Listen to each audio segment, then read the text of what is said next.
Une soirée agaçante, un nul qui passe mal. Et pourtant, les Congolais avaient une qualification pour les quarts de finale à portée de main. Les Léopards ont remis ça à plus tard, dans l'optique que demain soit meilleur qu'aujourd'hui.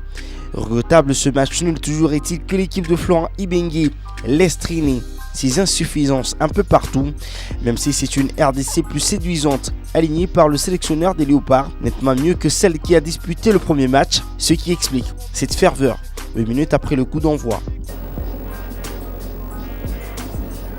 Attention à cette frappe! Et le premier but du match pour la République démocratique du Congo. Certains s'étonnaient, même tout le monde, qu'il ne soit pas titulaire au premier match. Il l'est au deuxième et la récompense arrive tout de suite. Titulaire pour la première fois dans cette CAN gabonaise, Niskian Skebano donne le temps. Le joueur de Fulham profite du service de Kabananga pour battre Sylvain Gouou en fouillant le ballon. Début en fanfare des Congolais. Remarquablement fait, mais alors quelle passivité. La défense ivoirienne, là vraiment, il va falloir changer complètement d'attitude. Ce match promettait le feu. Remake de la demi-finale de la CAN 2015. Wilfried Bony une fois. Côté, quelle opportunité pour la Côte d'Ivoire, cette reprise de la tête de Wilfried Bony. Et paradoxalement, c'est sur un contre que la Côte d'Ivoire s'est retrouvée. Puis la deuxième et la bonne. Les Ivoiriens serrent aux Congolais un plat maison.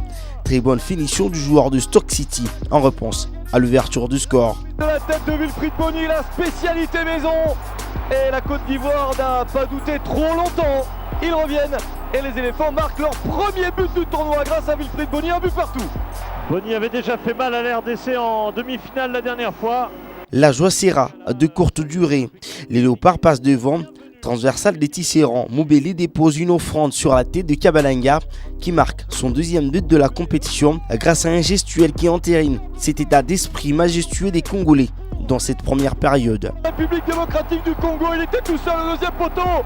Ce match est en train d'avoir un petit air de folie dehors déjà. L'ouverture de Tisserand bien dosée et son centre, vraiment il l'a déposé littéralement sur un Kabananga totalement oublié au second poteau. Après la mi-temps, la Côte d'Ivoire est plus tranchante que la RDC. Quoiqu'ils ont failli concéder un troisième but sur une incursion de Moubeli en solo. A l'inverse, c'est Leïma Tampi qui empêche aux éléphants de refaire surface. Le gardien du tout-puissant Mazembe Anglebert est décisif sur la frappe de Doucouré. C'était le tir, la parade de Leïma Tampi, il est encore une fois décisif, le gardien du TP Mazembe.